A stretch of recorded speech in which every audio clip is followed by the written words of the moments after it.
Meninada, tudo bem? Agora é a hora de controlar aquela ansiedade. Vocês estudaram bastante esse ano. Desde a história do Brasil, colônia, até a nossa república, aos assuntos mais atuais. Assuntos de mundo, várias possibilidades a gente tentou abordar nas nossas aulas e explorar o que poderia cair numa prova de Enem. Pensamos muito a respeito. Vocês precisam mais do que nunca contextualizar. Precisam interpretar muito bem as questões de história, porque muitas das questões ali, nelas mesmas se encontra a resposta. Requer, na verdade, que o aluno faça uma boa interpretação, tenha uma visão de mundo, e é isso que o Enem deseja sempre que os alunos venham a alcançar. Tranquilidade, então. Controle os nervos. Eu sei que é difícil, mas faz parte do processo, tá? Uma boa prova para vocês. Felicidades. Um beijão. Vamos para essas diquinhas rápidas aqui para o Enem de Biologia. Então, é bom vocês lembrarem todos os arbovírus, que são todos aqueles vírus que são transmitidos por artrópodes. O principal artrópode que transmite são os mosquitos. Então é bom vocês saberem também que é sempre a fêmea que vai transmitir, porque a fêmea é hematófaga. O macho ele vai ser fitófago, ele se alimenta de seiva de planta. Então ele nunca transmite para nós. Quem transmite é a fêmea, ela precisa desse sangue de vertebrados aqui para conseguir amadurecer os ovos, senão os ovos não amadurecem, não se desenvolvem, e assim o mosquito não passa às próximas gerações. É bom vocês lembrarem a diferença entre adenovírus e retrovírus. Os adenovírus são todos aqueles que possuem material genético de DNA, e os retrovírus são aqueles que possuem material genético de RNA. O principal exemplo de adenovírus seria o HPV, e o de retrovírus seria o HIV. É bom vocês lembrarem de todas aquelas parasitoses também, teníase, esquistossomose, ascaridíase, que são doenças que têm um fator epidemiológico muito grande no Brasil, e os principais estados são todos da região norte e do nordeste, e o grande problema é o saneamento básico lá, que é muito precário. Então, eles gostam bastante de abordar esse tipo de questão, porque tem uma questão social implícita nisso também. Então é bom vocês darem uma olhadinha nessa questão de doenças, que eu acredito que vai cair umas 2, 3 questões sobre isso, e vocês vão ficar bem preparados, tá? Um forte abraço, fico na torcida por todos vocês. Até mais. Boa tarde, gente. Me foi solicitado que eu gravasse alguns comentáriozinhos com relação ao Enem. E a dica que eu deixo a vocês é uma dica que eu já faço muito presente ao longo de todas as minhas falas em sala de aula, que é justamente que façamos a proposta de intervenção sempre em 2 níveis. O primeiro, em nível social, o que nós poderíamos fazer enquanto sujeitos sociais, seres sociais, para solucionarmos o problema que nos está sendo colocado. E em um segundo momento que façamos as considerações do que o governo, os ministérios responsáveis poderiam propor a título de solucionar o nosso problema, né? Há quem diga que deve-se utilizar daquela apreciaçãozinha, sequência lógica, o que, quem e como. Eu sugiro tão somente que vocês se utilizem dessas 2 bases, ok? Primeiro que o governo, ou enfim, a ordem não importa, basta que façamos as seguintes considerações. O que nós, enquanto seres sociais, poderíamos fazer para solucionar o problema que nos é posto. E o que o governo, as instâncias, os órgãos responsáveis, se vocês puderem citar o ministério correspondente, seria o ideal, poderiam fazer a título de amenizar, solucionar, enfim, resolver o problema. Tá bem? Essa é a minha dica. Estudem também as funções da linguagem. Lembrem que a língua não existe certo e errado em se tratando de língua portuguesa. Existe sim adequado e inadequado, né? Existem as variedades do português brasileiro, todas igualmente legítimas e, portanto, que devem ser respeitadas. Então, questões que dizem o falar de tal região é errado, vocês automaticamente excluem, porque em se tratando de língua portuguesa não existe certo e errado, e sim adequado e inadequado. Tá bem, um vídeo bem caseiro, bem tranquilo. Tenho segurança e certeza que todos se sairão muito bem. Um grande beijo de essa que vos fala e uma excelente prova a vocês. Confio em vocês. Daí, gurizada, o negócio é o seguinte, ó. Tá aqui eu e minhas cadelas para dar um recado para vocês. Vocês não me vão fazer coisinha pro diabo rir, viu? Então o negócio é o seguinte, ó. Estequiometria, pilha, eletrólise, fica quieto.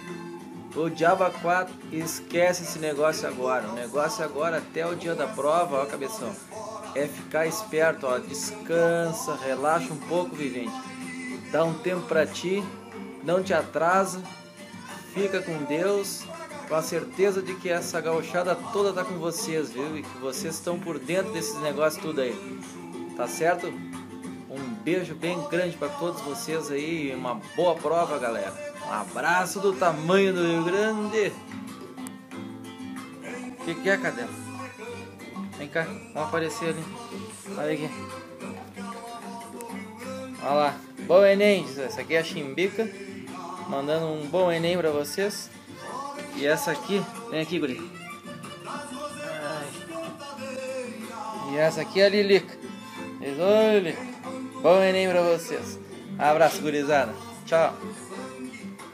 Gurizada do terceiro ano, um abração para vocês aí, um bom Enem, boa prova, vão com calma, vai dar tudo certo, dá-lhe filosofia, sociologia, um abração do Valdir. Eu sou o professor Adriano de Física, estou trazendo aqui algumas dicas para a prova do Enem. O tópico hoje é energia e trabalho. Tá? Aqui eu estou listando alguns conceitos que vocês não poderão esquecer na prova do Enem. Tá? Energia cinética, 1/2 da massa do corpo vezes a velocidade ao quadrado. Energia potencial elástica, tá? 1/2 de K, que é a constante da mola, vezes o deslocamento em relação à posição de equilíbrio da mola. Aqui, energia potencial gravitacional, que vai ser a massa vezes a gravidade, vezes uma diferença de altura.